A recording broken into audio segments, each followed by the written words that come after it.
actually such a good question. And there are many reasons why somebody would use an SNRI over an SSRI and vice versa.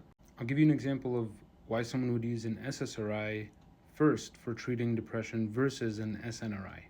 People with pretty significant anxiety or OCD tend to respond with very high doses of SSRIs, so very high serotonergic activity.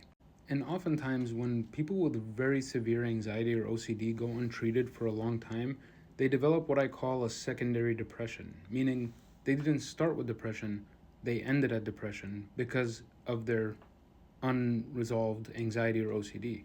Now, you could still make the argument, well, why don't you just use an SNRI to treat their depression and also just go on a high dose of it to treat, the OCD or anxiety?